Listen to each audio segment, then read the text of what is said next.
ये तो सब जानते हैं कि भगवत गीता हिंदुओं का प्रमुख ग्रंथ है। गौरतलब है कि आज से लगभग 5000 वर्ष पूर्व भगवान कृष्ण ने यह ज्ञान अपने प्रिय सखा अर्जुन को दिया था। साथ ही गीता में कर्म, अर्थ और जीवन जीने का अद्भुत ज्ञान है। वही गीता में भगवान कृष्ण हमें बहुत सी सीखें भी देते हैं और साथ ही हमें हमारी कमियां भी बताते हैं। दरअसल गीता को द्वापर युग के अंत में भगवान कृष्ण ने ही सुनाया था, पर तब उन्होंने कलयुग के लिए भी कुछ बातें कही थी और उनकी यह अद्भुत बातें आज 100% सच भी हो रही हैं।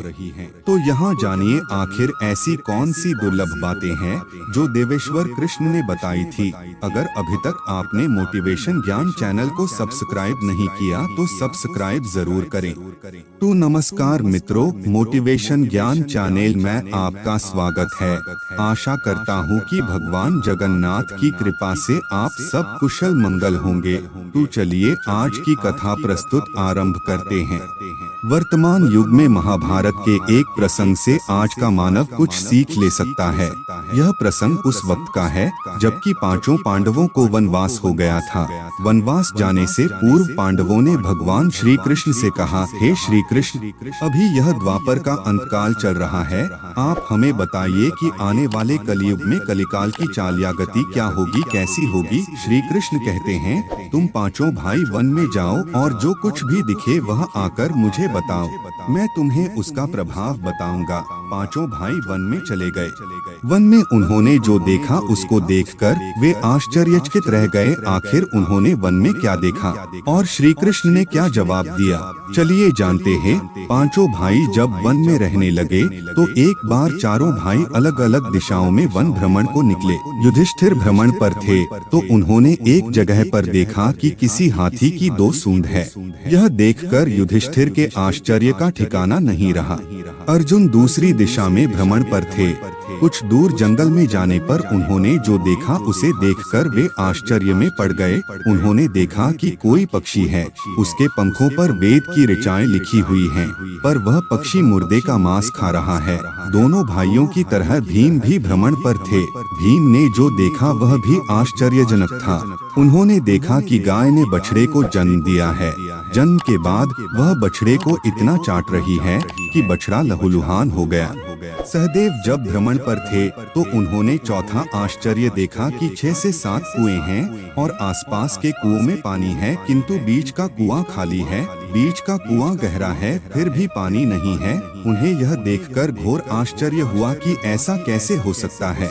नकुल भी भ्रमण पर थे और उन्होंने भी एक आश्चर्यजनक घटना देखी। नकुल ने देखा कि एक पहाड़ के ऊपर से एक बड़ी सी शिला लुढ़कती हुई आती और कितने ही वृक्षों से टकराकर उनको नीचे गिराते हुए आगे बढ़ जाती है। विशालकाय वृक्षों भी उसे रोक न सके। इसके अलावा वह शिला कितनी ही अन्य शिलाओं के साथ टकराई पर फिर भी वह रुकी नहीं। अंत में एक अत्यंत छोटे पौधे का स्पर्श होते ही वह स्थिर हो गई।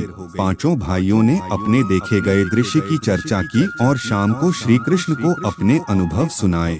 सबसे पहले युधिष्ठिर ने कहा कि मैंने तो पहली बार 2 सूंड वाला हाथी देखा, यह मेरे लिए बहुत ही आश्चर्यजनक था।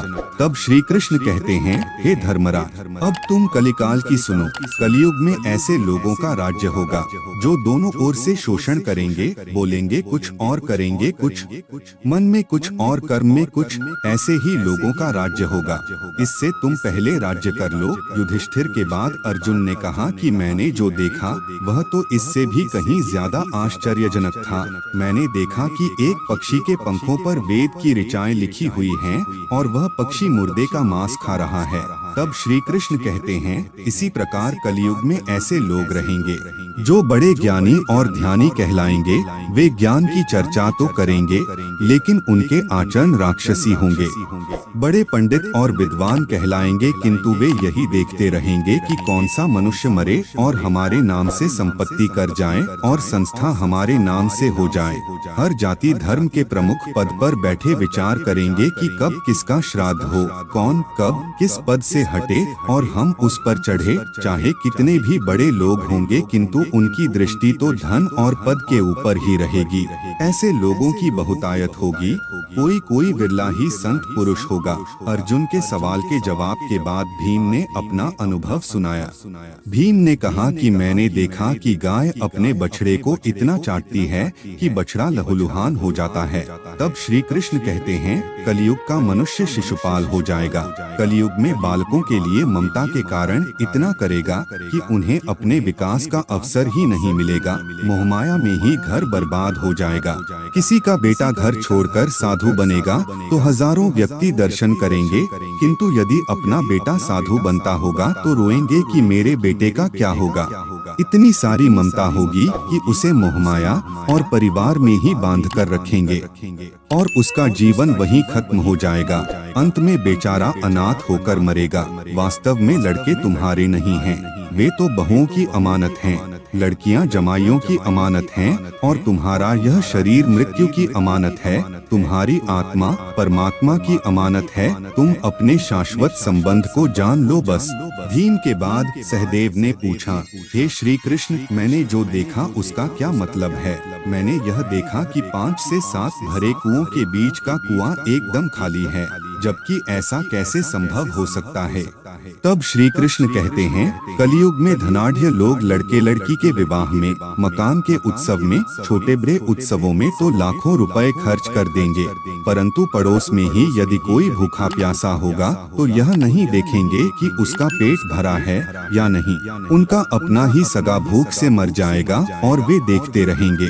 दूसरी और मौज मदिरा, मांस भक्षण, सुंदरता और व्यसन में पैसे उड़ा देंगे, किंतु किसी के 2 आंसू पोंछने में उनकी रुचि न होगी। कहने का तात्पर्य यह कि कलयुग में अन्न के भंडार होंगे, लेकिन लोग भूख से मरेंगे।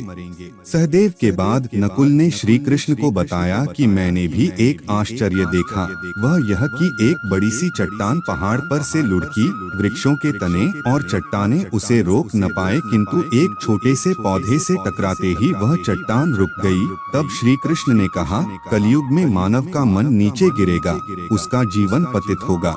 यह पतित जीवन धन की शिलाओं से नहीं रुकेगा, न ही सत्ता के वृक्षों से रुकेगा, किंतु हरि नाम और हरि कीर्तन के एक छोटे से पौधे से मनुष्य जीवन का पतन होना रुक जाएगा। श्रीमन नारायण नारायण हरि हरि।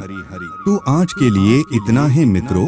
ऐसे ही कुछ जानकारी आपके लिए लेके आऊंगा अगले वीडियो में। अगर ये जानकारी आपको अच्छी लगी हो तो वीडियो को लाइक करें, शेयर करें और सब्सक्राइब करें। धन्यवाद।